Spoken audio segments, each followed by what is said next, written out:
First line അവർ ഉമ്മ വെച്ചെന്ന് വെച്ചാൽ അവിടെ ഒന്നും സംഭവിക്കാൻ പോകുന്നില്ല. First thing.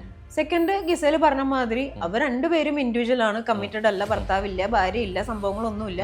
അപ്പൊ അവർ ഉമ്മ വെച്ചിട്ടുണ്ടെങ്കിൽ ഞങ്ങൾ ഉമ്മ വെച്ചു എന്ന് പറയാം. അതൊരു സെക്ഷൻ. ഒന്നാമത്തെ കാര്യം, അപ്പുറത്തെ ബെഡിൽ എന്ത് നടക്കണമെന്ന് എത്തി നോക്കേണ്ട കാര്യമില്ല. ലാലേട്ടൻ പറയുന്നു മറ്റേ നവ്യനായരുടെ അവസ്ഥയാണ് നമ്മുടെ അനുവിന്. ഞാനേ കണ്ടുള്ളൂ, ഞാൻ മാത്രമേ കണ്ടുള്ളൂ. ആ ഒരു സംഭവമാണ്. പിന്നെ അവിടെ ക്യാം ഒന്നും ഉണ്ടായിരുന്നില്ല എന്ന് പറഞ്ഞു. Of course there is A cam. അത് നമുക്ക് ആ പ്രൊപ്പോഷൻ കാണുമ്പോൾ തന്നെ മനസ്സിലാവും. അത് അവിടെ ബിഗ് ബോസ് മുക്കി എന്നുള്ള ഒരു രീതിയിലാണ് പോകുന്നത്. പക്ഷെ എന്നെ സംബന്ധിച്ചിടത്തോളം അങ്ങനെ ഒരു കണ്ടന്റ് വെറുതെ വിടുവോ? I don't think so. പിന്നെയൊക്കെ കുത്തിത്തിരിപ്പ് ഉണ്ടാക്കിയ ബിഗ് ബോസിന്റെ അടി കൂടെ പോയി തുടങ്ങി. തുരന്ന് കുഴിയിട്ട് ആ കൊച്ചു അടിയിൽ കൂടെയാ പോകുന്നത്. ആര്യൻ ഞാൻ പറയണേ ഭയങ്കര ഓവറാണ്. എന്റെ നെവിൻ കിടന്നപ്പോ അങ്ങനെ കയറി കിടന്നില്ല. എന്ത് പറ്റി? അപ്പൊ ചവിട്ടി കളഞ്ഞെന്താ? ആൻഡ് ആര്യന്റെ പോസ്റ്റർ അത് ഭയങ്കര ബോറായിരുന്നു. അപ്പോ അഷാത്തി പറയുന്ന അവൻ എന്ത് വിചാരിക്കും? ദാറ്റ് മീൻസ് റെന ഫാത്തിമയുടെ ബോയ് ഫ്രണ്ട് എന്ന് വിചാരിക്കും. ബോയ് ഫ്രണ്ട് എന്ന് വിചാരിക്കുന്നല്ല അവിടെ വിചാരിക്കേണ്ടത്. അപ്പൊ റെനയ്ക്ക് അവിടെ സ്പോട്ടിൽ റിയാക്ട് ചെയ്യായിരുന്നു. ഓക്കെ, ചെറിയ കൊച്ചാണ്, പേടിച്ചു എന്നുള്ള കാര്യം പറയാം. പക്ഷെ അവിടെയും ആര്യം പറഞ്ഞത് നുണയാണ്. ഡെഫിനറ്റ്ലി ഞാൻ ആര്യനെ തൂക്കും, ആര്യനെ ഗിസേലിനെയും. കാരണം അവിടെ ഒരു എന്താ പറയാ, ചക്കപ്പശ വേണ്ട. കിച്ചണിൽ എന്തൊക്കെ സാധനങ്ങളുണ്ടോ അതൊക്കെ പൂട്ടി താക്കോല് ഞാൻ വെക്കും. കാരണം നെവിൻ കട്ട് ചെയ്യാൻ പാടില്ല. അങ്ങനെ ഒരു സംഭവം അവിടെ നടക്കുന്നുണ്ട്.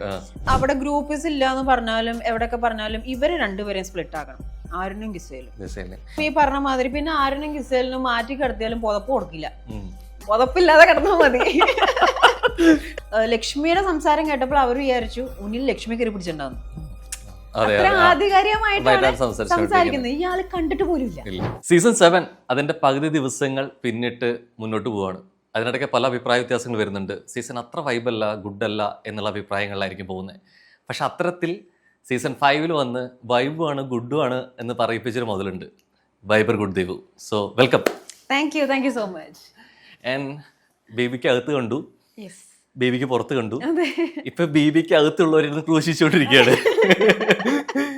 എങ്ങനെയുണ്ട് പ്രാവശ്യത്തെ കണ്ടസ്റ്റൻസ് സെലക്ഷൻ?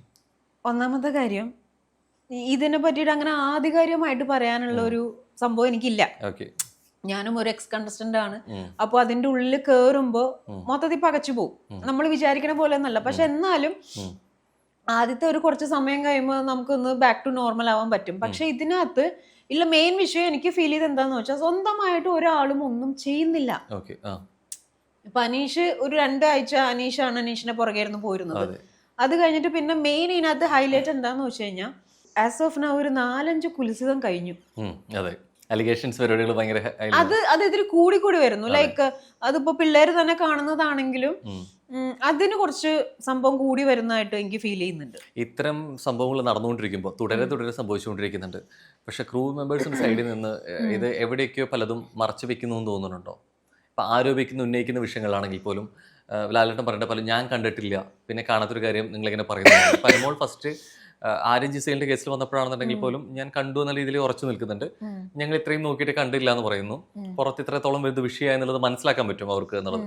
അപ്പോൾ ഒരു പക്ഷെ ചോദിച്ചിൽ ഞാൻ ഇനി തീരുമാനം മാറ്റി പറഞ്ഞാൽ ശരിയാവില്ല എന്നുള്ളത് കൊണ്ടാണോ അത് അനു കണ്ടത് കൊണ്ട് തന്നെയാണോ ഉറച്ചു നിന്നുണ്ടാവുക? എന്താ തോന്നണേ? ഇതിൽ ഒരുപാട് ഫാക്ടേഴ്സ് ഉള്ളത് എന്താന്ന് വെച്ച് കഴിഞ്ഞാൽ, ഒന്നിപ്പോ ഫസ്റ്റ് ലൈൻ അവർ ഉമ്മ വെച്ചെന്ന് വെച്ചാൽ അവിടെ ഒന്നും സംഭവിക്കാൻ പോകുന്നില്ല. First thing. സെക്കൻഡ്, ഗിസേല് പറഞ്ഞ മാതിരി അവർ രണ്ടുപേരും ഇൻഡിവിജ്വൽ ആണ്, കമ്മിറ്റഡ് അല്ല, ഭർത്താവില്ല, ഭാര്യ ഇല്ല, സംഭവങ്ങളൊന്നുമില്ല. അപ്പൊ അവർ ഉമ്മ വെച്ചിട്ടുണ്ടെങ്കിൽ ഞങ്ങൾ ഉമ്മ വെച്ചു എന്ന് പറയാം. അതൊരു സെക്ഷൻ. മൂന്നാമത്തെ സെക്ഷൻ എന്താന്ന് വെച്ച് കഴിഞ്ഞാൽ, അനു ഇവിടെ ഇരിക്കുന്നു, മറ്റു ബെഡിലേക്ക് ഇങ്ങനെ ഒരു ഓപ്പോസിറ്റ് ആണ് അവർ കോൺവെർസേഷൻ വന്നത്. ഒന്നാമത്തെ കാര്യം, അപ്പുറത്തെ ബെഡിൽ എന്ത് നടക്കണമെന്ന് എത്തി നോക്കേണ്ട കാര്യമില്ല. പിന്നെ ആ ലഗേജിന്റെ ഒരു കാര്യം പറഞ്ഞല്ലോ, എന്തോ ഒരു സാധനം കാണാനുണ്ടായത്. അപ്പൊ അങ്ങോട്ട് ചെന്നിട്ട് വിളിക്കുമ്പോൾ അല്ലെങ്കിൽ ആ ഒരു ആക്ട് പെട്ടെന്ന് തോന്നുമ്പോൾ ഇങ്ങനെ ഒരു സംഭവം വരുന്നുണ്ട്. ദെൻ പുതപ്പിട്ടിട്ട് നമുക്കറിയത്തില്ല, മേ ബി എന്തെങ്കിലും ഡിസ്കഷൻ ആണോ എന്താണെന്ന് അറിയത്തില്ല.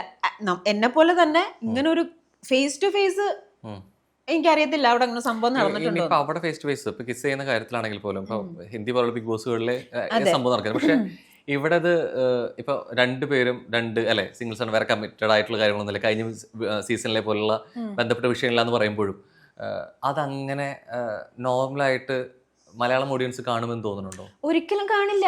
നമ്മളിപ്പോ പറയുന്നുണ്ടോന്ന് ഉമ്മ വെച്ചാൽ എന്താന്ന് ചോദിക്കുന്നുണ്ടെങ്കിൽ പോലും അത് അക്സെപ്റ്റ് ചെയ്യാൻ പറ്റാത്ത ഒരു ഇതുണ്ട്. കാരണം പലരെ സംബന്ധിച്ചിടത്തോളം അത് ഗെയിം കളിക്കാൻ പോയിക്കുന്ന സ്ഥലമാണ്. ഓക്കെ, അപ്പോ ഇപ്പൊ ഈ ലാലേട്ടൻ പറയുന്നു മറ്റേ നവ്യ നായരുടെ അവസ്ഥയാണ് നമ്മുടെ അനുവിന്. ഞാനേ കണ്ടുള്ളൂ, ഞാൻ മാത്രമേ കണ്ടുള്ളൂ ആ ഒരു സംഭവമാണ്. പിന്നെ അവിടെ ക്യാം ഒന്നും ഉണ്ടായിരുന്നില്ല എന്ന് പറഞ്ഞു. Of course there is A cam. അത് നമുക്ക് ആ പ്രൊപ്പോർഷൻ കാണുമ്പോൾ തന്നെ മനസ്സിലാവും. പിന്നെ അത്ര സ്റ്റബേനായിട്ട് നിന്ന ഒപ്പം തന്നെ എന്തുകൊണ്ട് അവർക്ക് ആ വീഡിയോ ക്ലിപ്പ് ചോദിച്ചുകൂടായിരുന്നു? അനുവിന് ധൈര്യമായിട്ട് ചോദിക്കായിരുന്നല്ലോ, എനിക്ക് ആ ക്ലിപ്പ് ഒന്ന് കാണിച്ചു തരാമോ. അത് ചോദിക്കാം. ഇനിയിപ്പോ അനു ചോദിക്കുമ്പോൾ ലാലേട്ടൻ കത്തി ചൂടായി നിൽക്കുന്നോണ്ടാണ് ചോദിക്കാത്തതെന്നുണ്ടെങ്കിൽ ആര്യനും ഗിസേലിനും ചോദിക്കാം, എനിക്ക് ആ ക്ലിപ്പ് ഇപ്പൊ ഒനിലിന്റെ വിഷയം വന്ന പോലെ തന്നെ ഇത് പുറത്ത് എനിക്ക് റോങ് ആയിട്ട് പോകുന്നതാണ്, എനിക്ക് അപ്പൊ ആ ക്ലിപ്പ് കാണിക്കണമെന്ന് അവർക്ക് രണ്ടുപേർക്കും സ്റ്റബേനായിട്ട് പറയായിരുന്നു. അവർ രണ്ടുപേരും അത് പറഞ്ഞില്ല. പിന്നെ ആരും നേരെ ക്യാമറയുടെ മേലെ പോയിട്ട് ഒന്ന് കരയുമായിരുന്നു. അപ്പൊ അവിടെ നിന്ന് ആ ചോദ്യങ്ങൾ വന്നിട്ടുമില്ല. പെട്ടെന്ന് ആ ഒരു ലൈവിലാണെങ്കിൽ ആ പുതപ്പിന്റെ മൂവ്മെന്റും കാര്യങ്ങളും കാണുമ്പോൾ സംതിങ് ഈസ് ഹാപ്പൻ ദർ. അപ്പം ഇപ്പോഴും ഒരു പക്ഷം ആൾക്കാര് അതവിടെ ബിഗ് ബോസ് മുക്കി എന്നുള്ള ഒരു രീതിയിലാണ് പോകുന്നത്. പക്ഷെ എന്നെ സംബന്ധിച്ചിടത്തോളം അങ്ങനെ ഒരു കണ്ടന്റ് വെറുതെ വിടുവോ? I don't think so. Big boss ഷോയുടെ റെപ്യൂട്ടേഷൻ ബാധിക്കാൻ സാധ്യതയില്ലേ അങ്ങനെ വന്നാൽ? കഴിഞ്ഞ തവണ ഞാൻ ചോദിക്കട്ടെ, കഴിഞ്ഞ തവണ സായും സായിയുടെ വൈഫ് വന്നപ്പോ ഉമ്മ വെച്ചില്ലേ? ഇത്തവണ അതിലെ നോറ ഉമ്മ വെച്ചില്ലേ? അപ്പൊ രണ്ട് ഇൻഡിവിജ്വൽ ആയിട്ടുള്ള ആൾക്കാർക്ക് അവിടെ ഉമ്മ വെച്ച ആ കണ്ടന്റ് എന്തിനാ ബിഗ് ബോസ് മുക്കുന്നത്? അതങ്ങനെ വിടുവോ? അതായത് വന്നത് ഹസ്ബൻഡ് വൈഫും കപ്പിൾ ആയിട്ടിരിക്കുന്നവരും കിസ് ചെയ്യുന്ന പോലെ. അതിന്റെ ഉള്ളിൽ ഇപ്പൊ കഴിഞ്ഞ പ്രാവശ്യം ഇതൊന്നും അല്ലാതെ എന്നുള്ള രീതിയിലേക്ക് ഗബ്രി ജാസ്മിൻ വിഷയത്തില് കൈമ പിടിച്ചു അല്ലെങ്കിൽ ചാരിയിരുന്നു അതുവരെ വിഷയമാക്കിയിട്ടുള്ള ഇതാണ് സംഭവമാണ് അല്ലെ. അപ്പൊ അങ്ങനെ അല്ലാതിരിക്കും രണ്ട് മേഖലയിൽ നിന്ന് വന്നുള്ളവര് അവിടെ വന്ന് എത്ര സൗഹൃദത്തിന് എന്തിന്റെ പേരിലാണെങ്കിലും അത് അങ്ങനെ കാണുമെന്ന് തോന്നുന്നുണ്ട്. ഇപ്പൊ സായും സ്നേഹയും ഉപയോഗിച്ച പോലെ. പക്ഷെ ഇതിപ്പോ ഇവർ രണ്ടുപേർക്കും വേണമെങ്കിൽ അവിടെ ഒരു റിലേഷൻ സ്റ്റാർട്ട് ആക്കാം. അല്ലെങ്കിൽ ഇപ്പോ ഇവര് പറഞ്ഞ മാതിരി അവർ രണ്ടുപേരും നോർത്ത് സ്റ്റൈലാണ്. They don't bother about this kind of things. അപ്പം റെപ്യൂട്ടേഷന് എനിക്കറിയാവുന്ന ബിഗ് ബോസ് അത് മുക്കുന്ന എനിക്ക് തോന്നില്ലേ. ഇനിയിപ്പോ മുക്കിയിട്ടുണ്ടെങ്കിൽ തന്നെ പൊക്കാൻ ആർക്കും പറ്റത്തുമില്ല. കാരണം മരിച്ച കൊച്ചിന്റെ ജാതകം നോക്കണ്ടെന്ന് പറഞ്ഞ അവസ്ഥ അത് പോയി. അത് ആ ഒരു എപ്പിസോഡില് ഞാൻ കണ്ടിട്ടില്ലല്ലോ എന്ന് ചോദിച്ചോടുകൂടി ആ സാധനം മെൽട്ടായി പോയിട്ടുണ്ട്. പക്ഷെ അപ്പോഴും അവിടെ അനു സ്റ്റബേണായിട്ട് നിൽക്കുന്നുണ്ട്. അത് പുറത്ത് കുറച്ചു പേര് സപ്പോർട്ട് ചെയ്യുന്നു, കുറച്ചു പേര് പറയുന്നു ലൈക്ക് ഇനിയിപ്പോ മാറ്റി പറഞ്ഞ പണി പാളിയാലോ. മനസ്സിലായോ? ഇനിയിപ്പോ മാറ്റി പറഞ്ഞ എനിക്കിവിടെ നിക്കാൻ പറ്റില്ല. അപ്പൊ ലാലേട്ടൻ കണ്ടിട്ടില്ല എന്ന് പറഞ്ഞപ്പോ തന്നെ ആര്യനൊക്കെ നല്ല രീതിയിൽ റിയാക്ട് ചെയ്തു. അപ്പൊ അങ്ങനെ സ്റ്റിക്ക് ഓൺ ചെയ്തതും ആവാം. കാരണം അതിന്റെ ഉള്ളില് end of the day strategy ആണല്ലോ. ഇവിടെ കണ്ടിട്ടില്ല എന്ന് പറഞ്ഞിട്ട് ഇപ്പൊ നേരത്തെ പറഞ്ഞ പോലെ പറഞ്ഞ പോലെ ഒരു വിഷ്വൽ കൊടുത്ത ഒരു ക്ലാരിറ്റി അതിനുണ്ടാക്കാൻ ശ്രമിച്ചിട്ടുണ്ടായിരുന്നില്ല. വേണമെങ്കിൽ ചോദിക്കായിരുന്നു പറഞ്ഞു. പക്ഷെ അതിന്റെ അപ്പുറത്തെ ഒരു ഇതില് മസ്താൻ ഒനിയിൽ വിഷയം വന്ന സമയത്ത് വീഡിയോ കാണിച്ചു കൊടുക്കലും അതിനൊരു ക്ലാരിറ്റി അപ്പൊ തന്നെ വരുത്തുകയും ചെയ്യുന്നുണ്ടായിരുന്നല്ല എന്നുള്ളത്. അപ്പൊ രണ്ട് നയമായിട്ട് തോന്നുന്നുണ്ടോ? അത് ഇല്ല, കരയുന്ന കുട്ടിക്ക് പാലുള്ളൂ എന്ന് പറഞ്ഞ മാതിരി ഒനിയിൽ അവിടെ ഉറപ്പായിട്ടും പറഞ്ഞത് എനിക്ക് സാധനം കാണണം എന്ന്. അല്ല, പക്ഷെ ലാലേട്ടൻ പറയുകയും ചെയ്തേ ആ വീഡിയോ എന്നുള്ള രീതിയിലേക്ക് കാണിക്കുന്നുണ്ടെന്ന് അത് ലാലേട്ടൻ ഇങ്ങോട്ട് പറഞ്ഞു. അത് ഓൾറെഡി കൺഫെഷൻ റൂമിൽ പോയപ്പോ പറഞ്ഞിട്ടുണ്ടായിരുന്നല്ലോ എനിക്ക് ഇതിനൊരു ക്ലാരിറ്റി കിട്ടുന്നത്. ലാലേട്ടൻ ഇങ്ങോട്ട് പറഞ്ഞു. അപ്പൊ അതേപോലെ ആര്യനും ഗിസേലിനും ഇതേപോലെ തന്നെ എനിക്ക് പുറത്ത് ഇത് പ്രശ്നമാവും, അതുകൊണ്ട് അതിന്റെ ക്ലിപ്പ് കാണിക്കണം, ഞങ്ങൾ അങ്ങനെ ഒന്നും ചെയ്തിട്ടില്ല, ക്ലിപ്പ് കാണിക്കണം എന്ന് എന്തുകൊണ്ട് പറഞ്ഞുകൂടായിരുന്നു? ആവശ്യപ്പെടണമായിരുന്നു എന്നുള്ള രീതിയിലേക്ക് ആവശ്യപ്പെടായിരുന്നല്ലോ. ഇത് ഒരുപാട് വശങ്ങളുണ്ട്. കാരണം ഗിസേലിന് വർത്താനം കേൾക്കുമ്പോ ഉമ്മ വെച്ചു എന്ന് പറയും, അതിനെന്താന്നുള്ളൊരു ഫാക്ടർ ഇപ്പുറത്ത് വരുന്നുണ്ട്. ഇപ്പുറത്താണെന്നുണ്ടെങ്കിൽ അനു പറയുന്നു ഞാൻ കണ്ടിട്ടുണ്ട്, അതിലൊരു മാറ്റില്ല എന്ന് പറയുന്നു. പക്ഷെ വേറെ കണ്ടസ്റ്റൻസ് ഒന്നും അവിടെ കണ്ടതായിട്ട് പറയുന്നില്ല. പിന്നെ ഹോസ്റ്റ് ബി ടീം ഫുള്ളായിട്ട് കോൺഫിഡന്റ് ആയിട്ട് കണ്ടിട്ടില്ല, അങ്ങനെ സംഭവം ഇല്ല എന്ന് പറയുമ്പോ ഇവൻ നമ്മളാണെങ്കിലും അതിന്റെ ഉള്ളിലെ കണ്ടസ്റ്റൻസ് ആണെങ്കിലും ഹെൽപ്ലെസ് ആണ്. ഇതില് ഈ ഒനിയൽ വിഷയം എന്ന സമയത്ത് ഒനിയൽ മസ്താൻ വിഷയം ലക്ഷ്മിയിലോട്ട് ഇങ്ങനെ നിൽക്കുകയാണ് ട്രയാങ്കിളായിട്ട്. അപ്പൊ ഈ വിഷയം എത്രത്തോളം അത് ഫ്യൂലായി മാറിയത് ആരുടെ ഭാഗത്തു നിന്നുള്ള രീതികളായിരിക്കും, അല്ലെങ്കിൽ ആരായിരുന്നു അതിന് ഇനിഷ്യേറ്റീവ് എടുത്തുന്നാന്ന് തോന്നുന്നത്? കുറെ കൂടി എന്തുകൊണ്ടാണ് എത്രത്തോളം അത് കത്തിയെന്ന് തോന്നുന്നത്? അതൊരു ഗെയിമിന്റെ ഭാഗമാണോ അതൊരു മൊറാലിറ്റിയുടെ ഭാഗമായിട്ടാണോ തോന്നുന്നത്? എന്ത് മൊറാലിറ്റി? ഇല്ല, ഗെയിം പക്ക ഗെയിമിന്റെ ആവശ്യം തന്നെയായിരുന്നു. എനിക്കതൊരു മൊറാലിറ്റിയുമായിട്ടൊന്നും എനിക്ക് തോന്നുന്നില്ല. You talking about Lakshmi, right? ആ വീഴാൻ പോകുന്ന സംഭവം, അത് വീഴാൻ പോകുമ്പോ തന്നെ ഒന്നിൽ വീണ് വരുമ്പോ തന്നെ അവിടെ സോറി പറയുന്നുണ്ട്. ഒന്നാമത്തെ സംഭവം. രണ്ട്, മസ്താനി ചിലപ്പോ നമ്മളിപ്പോ എന്തെങ്കിലും വരുമ്പോ നമ്മളൊരു ഫ്രണ്ടിനോട് പറയില്ല ഇങ്ങനെ സംഭവം ഉണ്ടായി, എനിക്കൊരു ഡൗട്ട് ഉണ്ടെന്ന് പറയുന്നു, അങ്ങനെ ഒരു പറഞ്ഞതായിരിക്കും. അറ്റ് ദ സെയിം ടൈം ഇതൊരു പുറത്തായിട്ട് പറയണ്ട, കണ്ടന്റ് ആയിട്ട് പറയണ്ടെന്ന് പറഞ്ഞിട്ടുണ്ടായിരുന്നു. പക്ഷെ ലക്ഷ്മി അവിടെ, ലക്ഷ്മിക്ക് വേണമെങ്കിൽ അത് ഒറ്റയ്ക്ക് ചോദിക്കായിരുന്നു, മൈക്ക് ഇട്ടുകൊണ്ട് തന്നെ ആയിക്കോട്ടെ, വോട്ട് എവർ. അത് കണ്ടസ്റ്റൻസ് കണ്ടില്ലെങ്കിലും പുറത്തുള്ളവരല്ലേ കാണുള്ളൂ. അതല്ലെങ്കിൽ ഒരു ഒറ്റയ്ക്ക് ഒരു സമാധാനത്തിന്റെ രീതി ചോദിക്കായിരുന്നു. ഇത് ചോദിക്കേണ്ട ആളോട്ട് ചോദിച്ചില്ല, ചോദിച്ച ആളിട്ട് വഷളാക്കി, പുള്ളി അത് ഭയങ്കര ഒരു സംഭവമാക്കി, ഇതിനൊരു ലിറ്ററലി അത് കണ്ടന്റ് ആക്കി പുറത്തോട്ട് പോകാൻ തന്നെ നോക്കിയത് നല്ല രീതിയിൽ ബാക്ക് ഫയർ ചെയ്തു.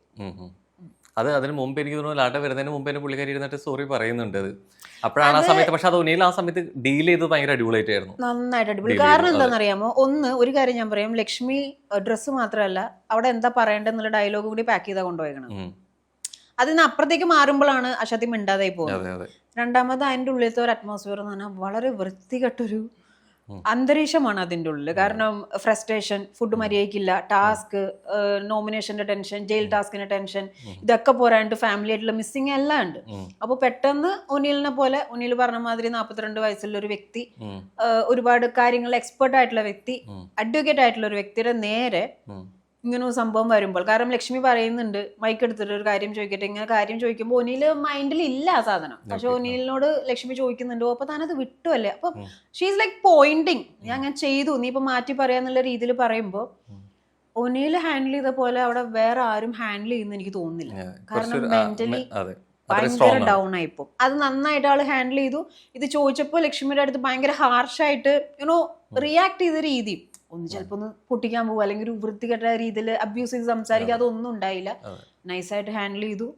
പിന്നെ ലാലേട്ടൻ വന്നപ്പോഴും എല്ലാ ഇതുപോലെ കുറെ ഒനീലുമാരുണ്ടല്ലോ, അത് എല്ലാവരും പ്രതികരിച്ചിട്ട് കൂടി സംസാരിക്കുന്ന പോലെയായി. ആ മറുപടി അങ്ങനെയായിരുന്നു. സോറി പറയേണ്ടത് എന്നോട് മാത്രമല്ല, എല്ലാ പുരുഷന്മാരോടും കൂടി ചേർന്നായിരിക്കണം. അതെ. അപ്പൊ ഞാൻ അതിലൊരു ഇത് കണ്ടപ്പോ ഞാൻ വിചാരിച്ചു, ഇവനെന്തിനാ എല്ലാ പുരുഷന്മാരോടും പറയാൻ പറയണത്, കാരണം പ്രശ്നം ഉണ്ടാക്കുന്ന പുരുഷന്മാരും ഉണ്ടല്ലോ. അത് കഴിഞ്ഞ് എടുത്തു പറഞ്ഞപ്പോഴാണ് ഇതേപോലത്തെ ഒന്നില് കുറെ ഉണ്ട്, ഇതേപോലെ ലക്ഷ്മിയും കുറെ ഉണ്ട്, മനസ്സിലായോ. അപ്പോ ഇത് പ്രൂവ് ചെയ്യാൻ പലർക്കും പറ്റാത്ത സിറ്റുവേഷനിൽ സൂസൈഡിലോട്ടും അല്ലെങ്കിൽ മെന്റൽ ഡിപ്രഷനിലോട്ട് പോകുന്ന ആണുങ്ങളും ഉണ്ട്. ഒരു പെണ്ണിന്റെ കയ്യിൽ ഒരു വെപ്പൺ, നീ എന്നെ കയറി പിടിച്ചു എന്ന് പറയുന്നത് അവളെ സംബന്ധിച്ചിടത്തോളം അവളുടെ കയ്യിലുള്ള ഒരു വെപ്പണാണ്. എല്ലാ സ്ത്രീകളും അങ്ങനെയാന്ന് ഞാൻ പറയുന്നില്ല, പക്ഷെ ഇങ്ങനത്തെ സ്ത്രീകളും ഉണ്ട്. അപ്പൊ അത് ഓപ്പോസിറ്റ് നിൽക്കുന്ന ആൾക്ക് ചിലപ്പോൾ അത് അടിമുടി ചിലപ്പോൾ ഇല്ലാതാക്കി കളയും, അവനത് പ്രൂവ് ചെയ്യാൻ പറ്റത്തില്ല. അപ്പൊ അങ്ങനെ പറ്റാത്ത ഒരുപാട് ഉന്നീലുകൾ ഇവിടെ ഉണ്ട്. പക്ഷെ ഇവിടെ ആള് ഒരു മെസ്സേജ് ആണ് എല്ലാവർക്കും കൊടുത്തത്. വാട്ട് എവർ ഇറ്റ് ഈസ്, നമ്മൾ തെറ്റ് ചെയ്തിട്ടില്ലെങ്കിൽ ബോൾഡ് ആയിട്ട് നിന്ന് അതിനെ ഫേസ് ചെയ്യണം എന്നുള്ളൊരു മെസ്സേജും കൂടി കൊടുത്തിട്ടുണ്ട്. ഇവിടെ ഉന്നിയലിന്റെ കേസിൽ വന്ന സമയത്ത് ഹൗസ് മേറ്റ്സ് എല്ലാവരും കൂടി എന്നുള്ള രീതിയിലേക്ക് ഒരു ആരോപണം ഉന്നയിക്കുമ്പോൾ അതിന്റെ ശരി തെറ്റുകൾ അതിനപ്പുറത്തേക്കായിട്ട് ആളെ മാത്രം ബാക്കി എല്ലാവരും മുമ്പ് വന്നു, ആളോട് പേഴ്സണലി സംസാരിക്കാൻ പറ്റുന്ന കാര്യമായിരുന്നു എന്തൊരു നയമാണ് സംസാരിച്ചുകൊണ്ടിരുന്നത്. ഏറ്റവും തുടരെ ദിവസങ്ങളിലാണ് റെന ആൻഡ് ആര്യൻ വിഷയം നടക്കുന്നത് അല്ലേ, ഒരേ അനുഭവം. പക്ഷെ അവിടെ ഉണ്ടാവുന്ന നേരെ തിരിച്ചാണ്. ഇത് ആര്യനോട് വ്യക്തിപരമായിട്ട് സംഭവം ചോദിച്ചു, അതിനപ്പുറത്തേക്ക് അങ്ങനെ ഒന്നുമില്ല, ഫണ്ണായിട്ട് അവർ അത്രത്തോളം ഫ്രണ്ട്സായിട്ട് നടക്കുന്ന ഒരു കാര്യമാണ്. എൻ്റെ വീട്ടിൽ കുറേ സമയം വരുന്നതിൻ്റെ ഒരു ഫ്രസ്ട്രേഷൻ എനിക്ക് ഉണ്ടാവും സ്വാഭാവികമായിട്ട്. നെവിനെ ഞാൻ കുറച്ച് മുമ്പ് പറഞ്ഞു വിട്ടുള്ളൂ, തിരിച്ചു വരുമ്പോഴാണ് കാണുന്നതെന്ന് പറയുന്നത്. പക്ഷേ ഇവിടെ എല്ലാവരും ആളെ നിന്ന് ടാർഗറ്റ് ചെയ്ത് സംസാരിക്കുന്നത് കണ്ടു.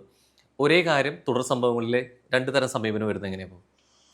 അതായത് 2 നയമായിരുന്നോ? രണ്ട് നയം എന്നല്ല, ഇത് രണ്ടിന്റെയും കേസ് എന്ന് പറഞ്ഞിട്ടുണ്ടെങ്കിൽ ഇപ്പൊ ഒന്നിലും മസ്താനിയായിട്ടുള്ളൊരു വിഷയം, അത് ഇവര് രണ്ടുപേരും ഹാൻഡിൽ ചെയ്യുന്ന പോലെയാണ് ഈ സാധനം പുറത്തോട്ട് പോവുക. ഇപ്പൊ നമ്മൾ തമ്മിലൊരു വഴക്കുണ്ടെങ്കിൽ നമ്മൾ തമ്മിലുള്ള വഴക്കിലോട്ട് പോകുന്ന ആ ഒരു വൈബിനനുസരിച്ചായിരിക്കും ആൾക്കാർ കൂടെ കുറെ ചെയ്യുന്നുണ്ടാവുക. അപ്പൊ ഇതിനകത്ത് മസ്താനിയുടെ കയ്യിൽ നിന്ന് പോയി, ലക്ഷ്മിയുടെ കയ്യിൽ നിന്ന് അതിന്റെ അപ്പുറത്തേക്കും പോയി. മസ്താനിക്ക് കുറച്ച് കഴിയുമ്പോഴേക്കും മനസ്സിലായി ഈ സാധനം ഇതെങ്ങനെ ഔട്ട് പോകാൻ പോണെന്നൊരു പെടുത്തണില്ല എന്നുള്ള രീതിയിൽ നിന്നു. ദെൻ ലക്ഷ്മി ഓരോരുത്തരുടെ മാപ്പ് പറയാൻ തുടങ്ങി. അപ്പൊ അവിടെയുള്ള ആളുകൾക്കും ഇത് മനസ്സിലായിട്ടില്ല. ഈവൻ അവർക്ക് വീഡിയോ കാണാൻ പറ്റില്ലല്ലോ, ഒനിയിൽ പറഞ്ഞിട്ടുള്ള ഒരു വിശ്വാസത്തിന് പുറത്താണ് അവർ സംസാരിക്കുന്നത്. അപ്പോ ലക്ഷ്മിയുടെ സംസാരം കേട്ടപ്പോൾ അവർ വിചാരിച്ചു ഒനിയിൽ ലക്ഷ്മി കയറി പിടിച്ചിട്ടുണ്ടാവുന്നു. അത്ര ആധികാരികമായിട്ടാണ് സംസാരിക്കുന്നത്, ഇയാള് കണ്ടിട്ട് പോലും ഇല്ല. അപ്പൊ പറഞ്ഞു കേട്ട ഇത് മാത്രമേ ഉള്ളൂ. അതിനുള്ള ഉദാഹരണമാണ് മറ്റേ ആ സ്റ്റോറി ടെല്ലിങ്. പറഞ്ഞു അനീഷ് പറഞ്ഞപ്പോ മരിച്ച ആള് ജീവനോടെ കുട്ടി വരെയായി, നെവിൻ അവിടെ ഒരു പ്രസവം വരെ ഓക്കെ. അപ്പൊ അത് ഇതിനായിട്ട് കണക്ട് ചെയ്ത് സംസാരിച്ച് കുറച്ചുകൂടി ആളുകൾക്ക് ക്ലാരിറ്റി കിട്ടുന്ന. പിന്നെ ആര്യൻ ഞാൻ പറയണേ ഭയങ്കര ഓവറാണ്. എന്താ നെവിൻ കിടന്നപ്പോ അങ്ങനെ കയറി കിടന്നില്ല, എന്ത് പറ്റി? അപ്പൊ ചവിട്ടി കളഞ്ഞെന്താ? അവിടെ ചവിട്ടിയില്ല.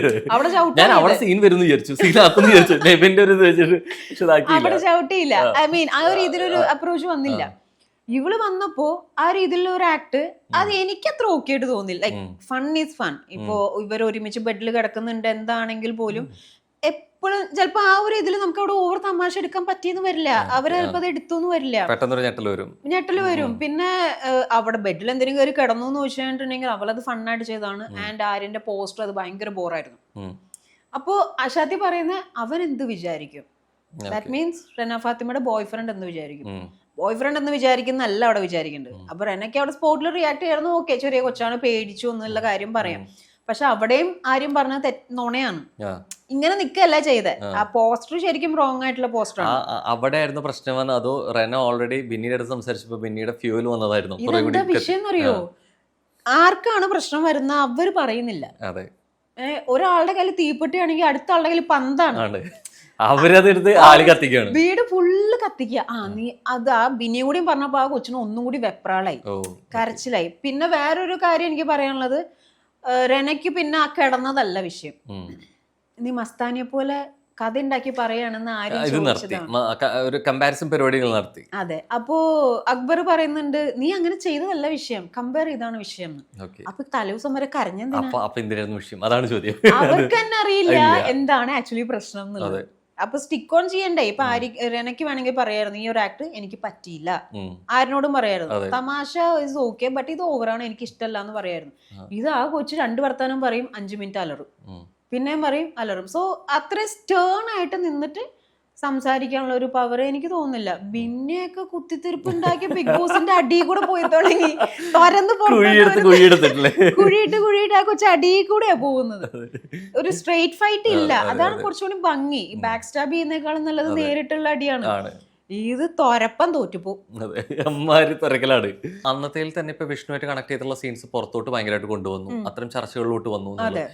ഇപ്പൊ കഴിഞ്ഞ സീസണിൽ ഇപ്പൊ അല്ലെങ്കിൽ ഇപ്പൊ നടന്നുകൊണ്ടിരിക്കുന്ന സീസണുകളിൽ നമ്മൾ അങ്ങനെ സംസാരിക്കുന്ന വ്യക്തിത്വങ്ങൾ ക്രിയേറ്റ് ചെയ്തെടുക്കുന്നതാണ് എന്നാണോ ഫീൽ ചെയ്യുന്നത് ക്രൂവിന്റെ സൈഡിൽ നിന്ന്? ഈ സീസണിൽ ലവ് ട്രാക്ക് ഇല്ല, അതിലും നോറയുടെ ഒരു സംഭവം തന്നെ ക്ലിപ്പിട്ട് പോകുന്നത്. പക്ഷെ ഉള്ളതുകൊണ്ട് പിന്നെ അതിനകത്ത് പ്രത്യേകിച്ച് ഒന്നും പറയാനില്ല. ഇപ്പൊ എന്റെ സീസണിലാണെങ്കിലും ജാസ്മിന്റെ സീസണിലാണെങ്കിലും ഇത് അവര് അത് മാത്രം കാണിച്ചുകൊണ്ടിരിക്കുമ്പോൾ അല്ലെങ്കിൽ കാണിക്കുന്ന രീതിയും കൂടി നമ്മൾ ചിന്തിക്കേണ്ടതാണ്. ഏത് രീതിയിലേക്കാണ് ഈ സാധനം ഔട്ട് പോകുന്നത് നമുക്കറിയത്തില്ല. പ്രേക്ഷകർ എന്ന് പറഞ്ഞാൽ ഈ സാധനം തൊടാതെ വിഴുങ്ങുന്ന ഒരു ഇതാണ്. അപ്പൊ അതിനെ പുറത്തോട്ട് കൊടുക്കുമ്പോൾ അത് ശ്രദ്ധിക്കണം. അത് മാത്രമല്ല, സ്ക്രിപ്റ്റഡ് ആണോ എന്ന് എല്ലാവരും ചോദിക്കുന്നുണ്ട്. സ്ക്രിപ്റ്റഡ് അല്ല, അത് ഞാൻ ഒരിക്കലും പറയില്ല സ്ക്രിപ്റ്റഡ് അല്ല ആണെന്നുള്ളത്. എനിക്ക് തോന്നുന്നു സ്ക്രിപ്റ്റഡ് ആയിരുന്നെങ്കിൽ ഇത്രയും കോംപ്ലിക്കേഷൻ വരില്ല. സീരിയസ്ലി ഇത് ഹൈലി എഡിറ്റഡ് ആണ്. ഈ എഡിറ്റ് ചെയ്ത് വരുമ്പോ നമ്മുടെ മറ്റേ സലിംകുമാർ ഇത് കൊളമല്ലേ, വേറെ രീതിയിലോ നമുക്കിത് പറഞ്ഞ് മനസ്സിലാക്കാൻ പറ്റില്ല. ആ ഒരു രീതിയിൽ ഇപ്പം അത് കഴിഞ്ഞിട്ട് ഇവൻ ഞാൻ അവിടെ നിന്ന് എവിറ്റ് ആയപ്പം വിഷ്ണുനോട് മാത്രമാണ് ഞാൻ യാത്ര പറയാതിരുന്നത്. ബിക്കോസ് എനിക്കത് ഹെയ്റ്റിനേക്കാൾ അപ്പുറത്തേക്കുള്ളൊരു ഇതായിപ്പോയി. കാരണം അവിടെ ഉള്ളവർ പറഞ്ഞാണ് ഈ രീതിയിലാണ് അവിടെ പിക്ചറൈസ് ചെയ്തിരിക്കുന്നത് പറയുന്നത്. ഇപ്പൊ അതിനകത്ത് ഇപ്പൊ മേ ബി ഞാൻ ഹഗ് ചെയ്യുന്ന കാര്യം ഹഗ് ചോദിക്കുന്ന കാര്യമായിരിക്കും പറഞ്ഞിട്ടുണ്ടാവും. ഇങ്ങോട്ട് വന്ന് ഹഗ് ചെയ്തതും ഹഗ് ചോദിച്ചതൊന്നും അവിടെ ഒരു വിഷയമല്ല. അതെ, അപ്പോ ഐ എം സോ ഹാപ്പി. കാരണം എന്താണെന്നറിയാമോ, ഇതിനകത്ത് ഇപ്പൊ ആര്യനും ഗിസയിലും ഉമ്മച്ചാൽ എന്താ എന്ന് ചോദിക്കുന്ന ആളുകൾക്ക് ദേവും വിഷ്ണു ഹഗ് ചെയ്തപ്പോൾ എന്താ ആകാശം ഇടിഞ്ഞു വീണോ? അപ്പൊ ഞാൻ വിചാരിച്ചു ഓക്കെ, അതിൽ നിന്ന് കുറച്ചും കൂടി ആൾക്കാർ ഇങ്ങോട്ട് ഭേദപ്പെട്ട് വന്നിട്ടുണ്ടല്ലോ. ഈ ഒരു ഞാൻ പുറത്തിറങ്ങി കഴിയുമ്പോ ഏറ്റവും വലിയൊരു വിഷയമാണ് ഹഗ്. അപ്പൊ അവിടെ നിന്ന് ഇങ്ങോട്ട് വന്ന് ഹഗ് ചെയ്തപ്പോ ഞാൻ എന്റെ ലൈഫ് സ്റ്റോറി പറയുന്ന സംഭവങ്ങളുണ്ട്. ആ സമയത്ത് ഒക്കെ ഇങ്ങോട്ടാണെങ്കിലും എനിക്കത്ര ഒരു ഞാൻ അവിടെ അവിടെ ഹഗ് മിഥുനായിട്ട് ഹഗ് ചെയ്തിട്ടുണ്ട്, മാരാർ എല്ലാവരും ഉണ്ട്. പക്ഷെ നമ്മുടെ ഉള്ളില് അങ്ങനെ ഒരു റോങ് ഇമ്പാക്ട് ഇല്ല. എനിക്കെന്ന് പറഞ്ഞാൽ ഞാൻ ആ ഒരു ഇപ്പൊ അങ്ങനെ ഇല്ല കേട്ടോ. ഇപ്പൊ റിയാക്ടിങ് മാറി റെസ്പോണ്ടിങ് ആയി. ആ സമയത്ത് എന്ന് പറഞ്ഞാൽ ഒന്ന് വീട് വിട്ട് നിൽക്കുന്നതിന്റെ ഒരു വിഷയം, പിന്നെ എല്ലാം ഇങ്ങനെ ഓക്കെ ആയിട്ട് ഇങ്ങനെ വരുന്നുള്ളൂ. അപ്പൊ ചില സിറ്റുവേഷൻസ് അപ്പോൾ നമുക്കൊരു മെന്റൽ സപ്പോർട്ട് വേണ്ടി വരുമായിരിക്കും. അത് ആരായിട്ട് നമ്മൾ കണക്ട് ചെയ്യുന്നത് ആ ഒരു കണക്ഷൻ ആയിരിക്കും നമ്മൾ കൂടുതലും യൂസ് ചെയ്യുക to go forward. That doesn't means you know നമുക്ക് അങ്ങനെ ഒരു വേറെ റിലേഷൻ ഉണ്ട് അല്ലെങ്കിൽ ഒരു വേറൊരു സംഭവം ഉണ്ടെന്ന് ചിന്തിച്ചാൽ അങ്ങനെ ചിന്തിക്കുന്നവരോട് എനിക്ക് ഒന്നും പറയാൻ പറ്റത്തില്ല. ഈവൻ ഞങ്ങളിപ്പോ കാണാറില്ല, കാണല് കുറവാണ്. പക്ഷെ എന്നാലും അത് കഴിഞ്ഞിട്ട് പിന്നെ ഞങ്ങൾ എല്ലാവരും ഫിനാലേക്ക് പോയപ്പോഴും മനീഷ ആന്റിയുടെ അവിടെ വെച്ചിട്ടൊക്കെ കാണാൻ സംസാരിക്കാൻ കാര്യങ്ങളൊക്കെ ചെയ്തായിരുന്നു. അങ്ങനെ വിഷയങ്ങളൊന്നുമില്ല. കാരണം ഇറ്റ്സ് എ ഗെയിം, അത് അത്രേ ഉള്ളൂ. അല്ലാതെ വലിയൊരു പക്ഷെ എന്നാലും നമുക്ക് കുറച്ചൊക്കെ നമ്മുടെ മൈൻഡിൽ ഉണ്ടാവുമല്ലോ. കാരണം ഒരു അവന്റെ ഭാഗത്തുനിന്നും ഒരു റോങ് ടോക്ക് വന്നിട്ടാവാം ഒരു പക്ഷേ എന്നുള്ള സംഭവം പറഞ്ഞുകൊണ്ട് ഈ ലക്ഷ്മിക്ക് അടി കൊടുക്കാൻ വേണ്ടിയിട്ടാണ് റിയാസിനെ കൊണ്ടുവന്നെങ്കിലും നേരെ ഉൾട്ടായിട്ട് സപ്പോർട്ട് കിട്ടിയത് ലക്ഷ്മിക്കായി തോന്നിയോ പുറത്ത്? അതാ പറഞ്ഞത്, കുളിപ്പിച്ച് കൊച്ചില്ലാതെ എന്താണ് ഉദ്ദേശിച്ചത്? നേരെ ഉൾട്ടടിച്ചു, മുട്ട ഉൾട്ടടിച്ചു എന്ന് പറഞ്ഞു സാധനം തിരിഞ്ഞു. ഉണ്ട് ബിഗ് ബോസ് വിളിക്കാണ് വൈബർഗുഡ് ദേവുവിനെ അകത്ത് കയറ്റി ഒരു ചലഞ്ച് കൊടുക്കാൻ പറഞ്ഞാൽ എന്ത് കൊടുക്കും? ചലഞ്ച് കൊടുക്കാൻ പറഞ്ഞാൽ ഞാൻ ആദ്യം അനീഷിനോട് സംസാരിക്കും. കാരണം അനീഷിന്റെ ഒരു ഇത് കൊടുക്കാൻ പറഞ്ഞിട്ടുണ്ടെങ്കിൽ ബിഗ് ബോസ് പറയുന്ന എല്ലാ ടാസ്കിലും ഒരു ലൂപ്പ് ഉണ്ട്. അത് ശ്രദ്ധിച്ചു കേട്ടാൽ മനസ്സിലാവും. ഓക്കെ. അത് അവിടെ അങ്ങനെ ശ്രദ്ധിക്കുന്നത് ആ. ആരാണ്? അനീഷ് മാത്രമേ ഉള്ളൂ. പ്രത്യേകിച്ച് മറ്റേ നമ്മുടെ മുടി വെട്ടുന്ന ടാസ്ക് വന്നപ്പോൾ ഇനി ഇവിടുന്ന് അങ്ങോട്ട് മിണ്ടരുന്ന് പറഞ്ഞപ്പോൾ എല്ലാവരും അഗെയിൻസ്റ്റ് ആയി നിന്നു. വേണ്ടിയില്ല. സത്യത്തിൽ ആ ടാസ്ക് അങ്ങനെ തന്നെയാണോ സംഘാടകർ ഉദ്ദേശിച്ചത്, അതോ ഇത് ഇനി ഇവിടുന്ന് അങ്ങോട്ട് മിണ്ടരുത്, അതിൻ്റെ ഇടയ്ക്ക് ബിഗ് ബോസ് പറയുന്നുണ്ട് ടാസ്ക് തുടങ്ങിയിട്ടില്ല സംസാരിക്കാൻ, അപ്പോഴും മിണ്ടുന്നില്ല. ഇത് പുറത്ത് വന്നപ്പോൾ അനീഷാണ് ശരിക്കും കളിച്ചേ എന്നുള്ള അഭിപ്രായം വന്നു കഴിഞ്ഞപ്പോൾ സംഘാടകർ മാറ്റിയതാണോ അത്? അല്ലല്ല, അത് എന്താണെന്നറിയാമോ, അനീഷയുടെ ബ്രില്യൻ ഗെയിമാണ് കളിച്ചത്. കാരണം എന്ന് വെച്ച് കഴിഞ്ഞാൽ മിണ്ടരുത് എന്ന് പറഞ്ഞിട്ട് പിന്നെ അതെന്താണെന്നറിയോ അങ്ങനെ പറയാൻ കാരണം, ഇത്തവണത്തെ സീസണിൽ ബിഗ് ബോസ് ഇരിക്കാൻ പറഞ്ഞാൽ നിൽക്കണം. അങ്ങനെ ഒരു അതിന് ഏറ്റവും ഉദാഹരണം ആര് ക്യാപ്റ്റനാക്കരുതെന്ന് പറഞ്ഞു കഴിഞ്ഞപ്പോൾ പിന്നെ രണ്ടാമത് മുടിവെട്ടിന്റെ കാര്യം അത് അവർ തുറന്നു പോലും നോക്കിയില്ല. നിങ്ങളുടെ മുടി മൊട്ടയടിക്കാൻ ഞാൻ പറയോ എന്നുള്ളൊരു ചോദ്യമാണ് വന്നത്. അപ്പൊ അനീഷിന് അവിടെ ബിഗ് ബോസിന് വിശ്വാസമില്ല. അപ്പൊ അതുകൊണ്ട് തന്നെയാണ് ആളവിടെ മിണ്ടാണ്ടിരുന്നത്. അത് ബ്രില്യൻ ഗെയിം തന്നെയാണ്. അത് തിരിച്ചും മറിച്ചും ചോദിച്ചതാ. അതേപോലെ തന്നെ നമ്മുടെ ഫാമിലി റൗണ്ട് വരുമ്പോ ആരെ ഔട്ടാക്കണം അതും ചോദിച്ചു. പക്ഷെ അതിന് മുമ്പ് ഈ പറഞ്ഞ മാതിരി ചിന്തിക്കാം, ഇവരൊക്കെ പുറത്താവും, അതിൽ ഓൾറെഡി പോയി, അപ്പാനി പോയി. അതെ, അപ്പൊ ഈ സാധനം എപ്പോഴാ പറഞ്ഞേന്ന് ചോദിക്കായിരുന്നു. പക്ഷെ അതിന്റെ ഉള്ളിൽ കുറ്റായിട്ട് പറയണല്ല, അതിന്റെ ഉള്ളിൽ ചെല്ലുമ്പോ മൈൻഡും കൂടി കുറച്ചും കൂടി ഇങ്ങനെ കൺജസ്റ്റ് ആയി പോകും. അങ്ങനെ ഒരു സ്റ്റക്ക് വരും നമുക്ക് ഇവിടുന്ന് പറയാം, എടാ അങ്ങനെ പറയാം ഇങ്ങനെ പറയുന്നൊക്കെ. പക്ഷെ അങ്ങനെയാണെങ്കിൽ എന്ത് ചലഞ്ച് കൊടുക്കും? അവിടെ അകത്ത് എത്തി ആരെ റോസ്റ്റ് ചെയ്യും? അയ്യോ, റോസ്റ്റ് ചെയ്യാനാണെങ്കിൽ ഡെഫിനറ്റ്ലി ഞാൻ ആര്യനെ തൂക്കും. ആര്യനെ ഗിസേലിനെയും. കാരണം അവിടെ ഒരു എന്താ പറയാ ചക്കപ്പശ വേണ്ട. ഈ ചക്കപ്പശ എന്നോട് കവി ഉദ്ദേശിക്കുന്നത് ഇപ്പം ആര്യൻ എന്ത് ചെയ്താലും, അല്ലെങ്കിൽ യുനോ ഗിസേലിന്റെ വക്താവാണ് ആര്യൻ. ആര്യൻ എന്ത് കാണിച്ചാലും ഗിസേല് സപ്പോർട്ട് ചെയ്യാണ്. അതല്ല ഒരു ഫ്രണ്ട്ഷിപ്പ് എന്ന് പറയുന്നത്. മനസ്സിലായോ? രണ്ടെണ്ണത്തിന്റെ ബെഡ് ഞാൻ മാറ്റും. രണ്ടുപേരും ആദ്യം ബെനീറ്റ് വന്നു പറഞ്ഞ ആര്യൻ അങ്ങോട്ട് പോവാ, ഗിസേൽ അങ്ങോട്ട് പോവാ. ആ രണ്ടുപേരുടെയും ബെഡ് ഞാൻ അങ്ങോട്ട് ഫുൾ അങ്ങോട്ട് സ്പ്ലിറ്റ് ചെയ്യും. കിച്ചണിൽ എന്തൊക്കെ സാധനങ്ങളുണ്ടോ അതൊക്കെ പൂട്ടി താക്കോല് ഞാൻ വെക്കും. കാരണം നെവിൻ കട്ട് ചെയ്യാൻ പാടില്ല. അങ്ങനെ ഒരു സംഭവം അവിടെ നടക്കുന്നുണ്ട്. പിന്നെ റെന ഫാത്തിമ സൗണ്ട് ആ ചെവിയിലാണോ എവിടെയാണോ വോയിസിന്റെ ബട്ടൺ ഇരിക്കുന്നത് അത് ഞാൻ എടുക്കും. കാരണം എന്ന് വെച്ച് കഴിഞ്ഞാൽ ഞാൻ പുറത്തേക്ക് ഇറങ്ങുന്ന ആംഗ്യ ഭാഷയിൽ സംസാരിച്ചാൽ മതി, എനിക്ക് വോയിസ് വേണ്ട. യുനോ ആള് നോയിസ് ആണ്, വോയിസ് അല്ല ഒരിക്കലും. അപ്പൊ ആ സൗണ്ട് അങ്ങ് കുറയ്ക്കും. പിന്നെ അവിടെ എനിക്ക് ടാസ്ക് കൊടുക്കാൻ പറ്റുന്നത് ബിന്നി. കൂത്തിത്തിരിപ്പ് വേണ്ട. ഇനി എന്തുണ്ടെങ്കിലും എന്ത് പ്രശ്നം ഉണ്ടെങ്കിലും ഞാൻ പോകുന്ന ഇപ്പൊ ഞാൻ കേറി നോക്കി, ഞാൻ പോയിട്ട് ഞാൻ ഇറങ്ങുന്ന ഒരു മൊമെന്റ് വരെ എന്ത് വിഷയം ഉണ്ടെങ്കിലും പിന്നെ നേരെ ഫ്രണ്ടിൽ വന്നെന്ന് പറയണം. ഈ പിരിപിരിപ്പ് ഉണ്ടാക്കിയിട്ട് വേണ്ട. അതായത് ഞാൻ ആദ്യം പിന്നീട് ബെഡ് ചെന്നിട്ട് ഞാൻ പറയാം, എന്താ പിന്നെ ബെഡിന്റെ താഴെ മുഴുവൻ കുഴിച്ച് വെച്ചിരിക്കുന്ന അവിടെ മുഴുവൻ കുഴിയാണല്ലോ എന്നുള്ളൊരു സാധനം ഞാൻ ചോദിക്കും. തൊരപ്പെന്നുള്ള സാധനം ഞാൻ ചോദിക്കും. പിന്നെ ചോദിക്കാൻ പോകുന്നത് വേറെ ഷാനവാസിനോടൊന്നും എനിക്ക് പ്രത്യേകിച്ച്, ഷാനവാസും അക്ബറിനോടാണെങ്കിലും എനിക്ക് പ്രത്യേകിച്ചൊന്നും ചോദിക്കാനൊന്നുമില്ല. കാരണം ഞാൻ എടുത്തു വെച്ചിട്ടില്ല. ഈവൻ എനിക്ക് ചോദിക്കാൻ പറ്റിരുന്ന രീതിയിൽ ഞാൻ എടുത്തു വെച്ചിട്ടില്ല. മെയിൻ എന്റെ ടാർഗറ്റ് ഇപ്പൊ ഒറ്റനോട്ടത്തിൽ പറഞ്ഞിട്ടുണ്ടെങ്കിൽ അവിടെ ഗ്രൂപ്പീസ് ഇല്ല എന്ന് പറഞ്ഞാലും എവിടെയൊക്കെ പറഞ്ഞാലും ഇവര് രണ്ടുപേരെയും സ്പ്ലിറ്റ് ആക്കണം, ആര്യനും ഗിസേലും. ഈ ആര്യന്റെ എവിക്ഷൻ കുറെ പ്രതീക്ഷിച്ചിരിക്കുന്ന ഒരു പ്രേക്ഷകൻ തോന്നുന്നു. അതുകൊണ്ടല്ല, പുള്ളി ADHD ഉണ്ടെന്നൊക്കെ പറയുന്നുണ്ടെങ്കിലും ഈ പറഞ്ഞ മാതിരി പിന്നെ ആര്യനും ഗിസേലിനും മാറ്റി കിടത്തിയാലും പുതപ്പ് കൊടുക്കില്ല. പുതപ്പില്ലാതെ കിടന്നാൽ മതി. എന്തോ കുത്തി പറയുന്ന പോലെ. അതുകൊണ്ടല്ല, അത്ര വലിയ AC ഒന്നും ഇല്ല എന്റെ ഉള്ളില്. അപ്പൊ പുതക്കേണ്ട ആവശ്യമില്ല, പുതപ്പില്ലാതെ കിടന്നാൽ മതി. അവർക്ക് രണ്ടുപേർക്കും പുതപ്പില്ല.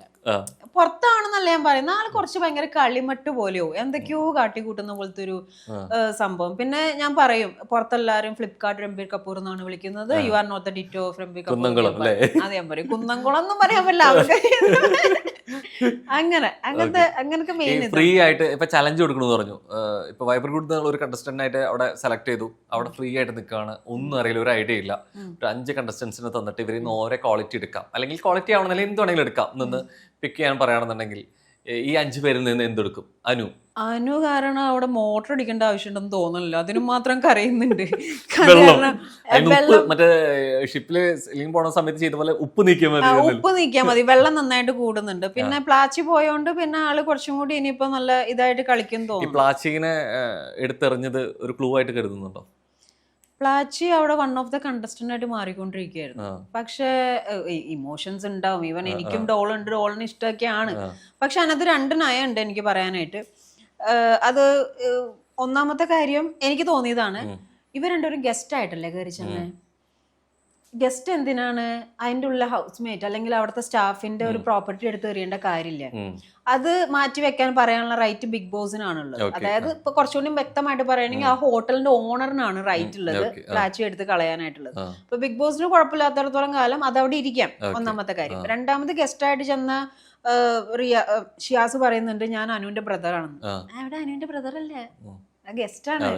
ഇടയ്ക്ക് പറയുന്നുണ്ട് ഞാൻ എന്റെ അനിയത്തി സിസ്റ്റർ ആണ്, ഞാൻ ഡീൽ ചെയ്തോളാം ഇടയ്ക്ക് വരുന്നുണ്ട്. അതിനല്ല വിളിച്ചിരിക്കുന്നത്. ഗസ്റ്റ് ആണ്, ഗസ്റ്റ് ആയിട്ട് തന്നെ നിൽക്കാം. ഗസ്റ്റിന് വേണമെങ്കിൽ പറയാം എനിക്ക് പൊടിയുടെ അലർജി ഉണ്ട്, ആ പാവ എടുത്ത് മാറ്റുന്ന രീതിയിൽ വേണമെങ്കിൽ സംസാരിക്കായിരുന്നു. അത് ചെയ്തില്ല. ബിഗ് ബോസ് ഇപ്പൊ വിചാരിക്കുന്നു ദൈവന് വിളിച്ചാൽ മതി, വിളിക്കണം. ദിവസങ്ങൾ കെടുക്കുകയാണ്. സോ അനുവിന്റെ കണ്ണീരെടുത്തു, വെള്ളം എടുത്തു. അനീഷിന്റേതാണെങ്കിൽ അനീഷിനോടെ അനീഷിന്റെ വിഷയം എന്താന്ന് വെച്ച് കഴിഞ്ഞാൽ ഓഫ് കോഴ്സ് ഞാൻ ടേപ്പർ കോട്ടിന്റെ ബാറ്ററി ഒരു മാറ്റും. ഒരു കാര്യം ഒരു പ്രാവശ്യം പറഞ്ഞാൽ മതി, കണ്ണടച്ച് കിടക്കേണ്ട ആ ഒരു സംഭവം അത് ഞാൻ മാറ്റും. പക്ഷെ is A nice Guy. Okay, കാരണം എന്ന് വെച്ച് കഴിഞ്ഞാൽ ആളെനിക്ക് തോന്നുന്നു എന്റെ ഒരു നമ്മുടെ രതീഷ് ഏട്ടൻ പറഞ്ഞൊരു സ്വഭാവം ഇതുണ്ട്, ഞാൻ ഇങ്ങനൊന്നല്ല, പക്ഷെ കളിക്ക് വേണ്ടിട്ട് അങ്ങനെ ആയതാണ്. അപ്പൊ ഈ വ്യക്തിയും ഒരുപാട് ആഗ്രഹിച്ചു കിട്ടിയ ഒരു പൊസിഷൻ, ആ വ്യക്തിയാണ് എനിക്ക് തോന്നുന്നു ആ ഒരു പ്ലാറ്റ്ഫോമിനെ ഏറ്റവും കൂടുതൽ റെസ്പെക്ട് ചെയ്യുന്നത്. ഗെയിമായിട്ട് തന്നെ നിൽക്കുന്നുണ്ടെങ്കിലും പുള്ളി ഒന്നാമത് ബിഗ് ബോസിന് വിശ്വാസമില്ല, രണ്ട് എല്ലാ രീതിയിലും പുള്ളി ചിന്തിക്കുന്നുണ്ട്. മനസ്സിലായി, അതൊരു നല്ലൊരു ഇത് തന്നെയാണ്.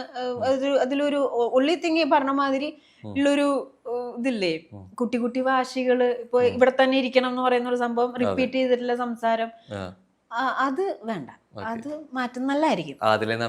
ഇല്ല, ആദിലയുടെ അടുത്ത് എനിക്ക് അങ്ങനെ ഒരു ആദിലയുടെ ഒരു വിഷയം എനിക്ക് തോന്നിയത് എന്താന്ന് വെച്ച് കഴിഞ്ഞാലേ, റിയാസ് വന്നിട്ട് ലക്ഷ്മിയെ പോയിരിക്കുമ്പോൾ ആദിലേക്ക് ഭയങ്കര ഒരു സപ്പോർട്ടിങ് ഉണ്ടായിരുന്നു. I felt like that. ശരിയാണ്, അവരെ പറ്റി പറഞ്ഞത് ഒട്ടും ഉൾക്കൊള്ളാൻ പറ്റാത്ത ഒരു കാര്യമാണ്, ഞാൻ സമ്മതിക്കുന്ന ഒരു കാര്യം തന്നെയാണ്. പക്ഷെ അത് നോറ ഹാൻഡിൽ ചെയ്ത രീതിയും ആദില ഹാൻഡിൽ ചെയ്ത രീതിയും തമ്മിൽ കുറച്ച് ഡിഫറൻസ് എനിക്ക് ഫീൽ ചെയ്തു. മേ ബി അത് ഓരോരുത്തരെടുക്കുന്ന ഡിഫറെന്റ് മൈൻഡ് സെറ്റ് വേറെയാണ്. പക്ഷെ ഞാൻ ചോദിക്കട്ടെ, ഇപ്പോ ഈ ഒരു റിയാസ് വന്ന് ഈ സാധനം സംസാരിക്കുന്നു, റിയാസ് അവിടെ പുറത്തുനിന്ന് വന്നിരിക്കുന്ന ഒരു ഗസ്റ്റ് ആണ്, അല്ലെങ്കിൽ എന്തോ ആയിക്കോട്ടെ, ഒരു ഡയറക്ടർ വാട്ട് എവർ, അതിന്റെ ഉള്ളിലെ ഹൗസ് മേറ്റ്സ് എല്ലാവരും കൂടി ലക്ഷ്മിക്ക് ഒരു തെറ്റ് പറ്റി, ലക്ഷ്മി അത് ബിഗ് ബോസ് ആയിട്ട് സംസാരിച്ചു, ഏഷ്യാനായിട്ട് അല്ലെങ്കിൽ ലാലേട്ടനായിട്ട് സംസാരിച്ചു, പൊറുക്കാൻ പറ്റാത്തൊരു തെറ്റും കാര്യങ്ങളൊക്കെയാണ്. അപ്പൊ നമ്മൾ പറയില്ലേ എന്റെ വീട്ടിലുള്ളൊരു തല്ല ഞാൻ മതി, പുറത്തുനിന്ന് ഒരാൾ വന്ന് തല്ലേണ്ട ആവശ്യമില്ല, അങ്ങനെ പറയുന്നെങ്കിൽ ആ ഹൗസിൽ ഒരു യൂണിറ്റി നമുക്ക് കാണായിരുന്നു. പക്ഷെ ഇതെല്ലാവരും ഇട്ട് കൊടുക്കുന്ന പോലത്തെ ഒരു ഫീൽ ആയിപ്പോയി. തെറ്റാണ്, ഞാൻ ഒരിക്കലും അത് ന്യായീകരിക്കുന്നില്ല, പക്ഷെ അങ്ങനെ ഒരു സംഭവം കൂടി അവിടെ ചെയ്യായിരുന്നു. അത് എനിക്ക് എന്റെ ഒരു അഭിപ്രായമാണ്. നൂറാതിൽ നിന്നുള്ള രീതിയിലേക്ക് രണ്ട് കണ്ടസ്റ്റൻസ് ആയിപ്പോ വന്നപ്പോ വന്നപ്പോ ഒരേ മനസ്സ് രണ്ട് ശരീരമായിരുന്നു, ഇപ്പൊ രണ്ട് കണ്ടസ്റ്റന്റ് ആയിട്ട് അത് മാറി. ശരിക്കും അതിൽ ഒരാളെ എവിക്റ്റ് ആക്കണം എന്നൊരു ഇത് തന്നാൽ ആര് ചെയ്യും?